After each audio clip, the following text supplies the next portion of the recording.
เราไปต้นตลาดนางงามเนอะของนอกของเขา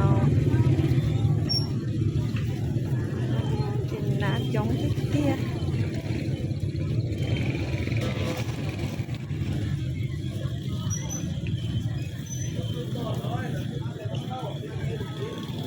จ้องเตี้ยตลาดนางงามเนาะแต่น้อยตลาดเสียงขวัญนางงามเนอะ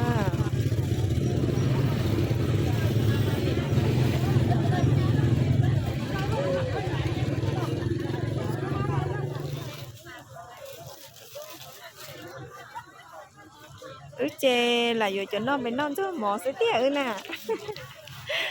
blo lại nhìn nó cho có chấm blo nó thế nào con chưa có bao nhiêu nọ cho phải cay cho phải sẽ cá áoตัวนี้คิดหนึ่ง5,000 ว่ะตัวนี้คิด15โลนึงตัวนี้หลักไปตากแห้งตัวนี้ได้ไป2 ขีดแม่นว่ะแม่ได้ถง40แล้วน้องไป30ก็ได้บ่ซื้อหลายแบบนี้30ได้ลดทุนบ่ก็ได้แหละน้องยาถุงนึงวะเดี๋ยวไปเพื่อหาไปลิ้นนั้นเสพดูมีแล้วนั้นเขาซื้อได้ละซื้อซ่อนหลายแล้วนะเป็นตะลุดด้วยตะลุดน้องละก่อนน้องแอนทำกับเสร็จมันนาก่อน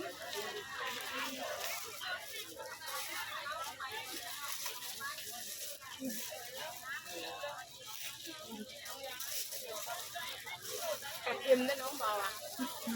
นี่อยากปลาเค็มตัวนี้ก็แซ่บๆเลยเอาบ่มัดกินเค็มปันใดจะลองสั่ง20,000นี่เลยแซ่บเลยได้แล้วอันนี้ดิพอแล้วจะไม่ทันแล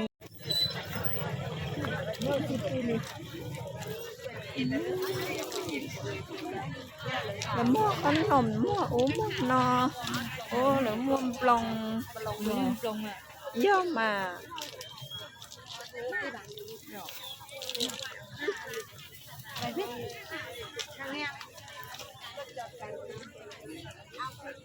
ช้าง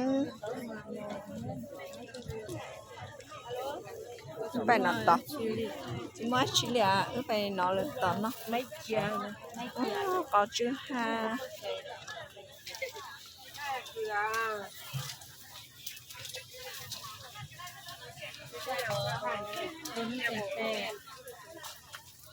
แล้วมันกำปีนะกะช่องเพียโล500,000นะอันนี้งานที่เสร็จแล้วพอได้ซ่อมแล้วไปทำล้างโล500,000อีโล700,000นะกะช่องอ่ะ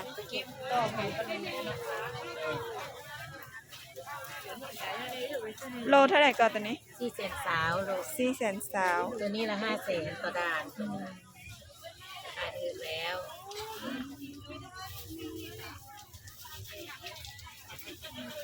400,000 สาวตัวใหญ่ดีเนาะอีโลเปล่าแสนนางเก่านะ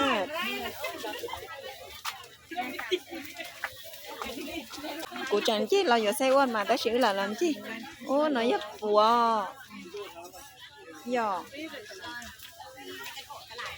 ของมันtao tiếc tiếc đi lô nhỏ về xiang khuẩn nói rồi giáo bên nó không màn tao hẳn nha rồi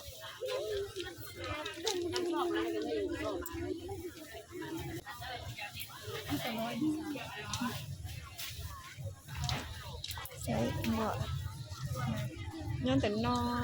muốn nhân nó hái chập hết tận tết cả bé ai bên là say bây giờ chập hết tận tết cả thiên đi cả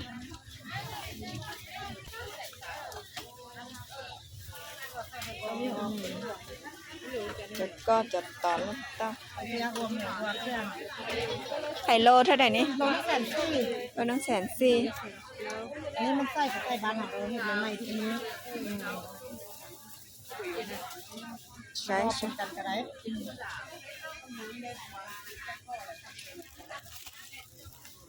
ใช่จะcó hay là mấy giờใส่กับไส้บ้านเฮาครับประกัน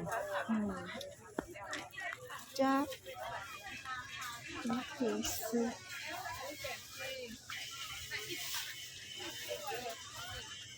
นี่มันใช้อ้ ตัว วก นี้เราก็เพี เพี ย ย ง อ้วก นี่ เพี มะ ย เครื่องตัวนี้หวาน หวาน ตัวนี้เราส้มตัวส้มตัวหนัง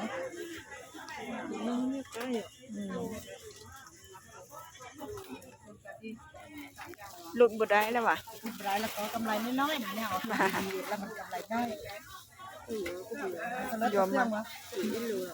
เอาตัวอ้วกเครื่องครับ เครื่องเอาลงเนาะคนเลยที่เอาตัวนี้ลงเดียว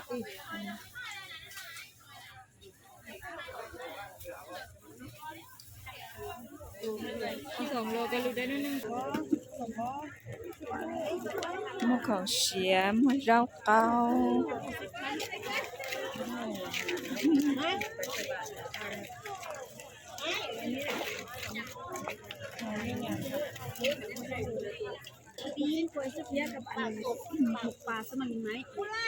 อันนี้มันปลาอันนี้ไว้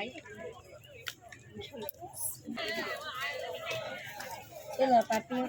ปลานี่ไข่จังได ตัว30-35มา30-35ก็ถูกกำลัง ก็ Hello.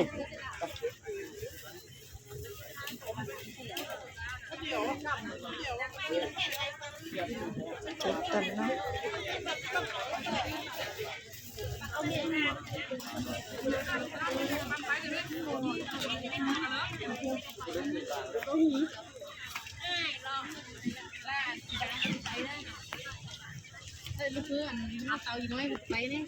อยู่นะหวานเหรอ เป็นกรรมกรตาเด็ด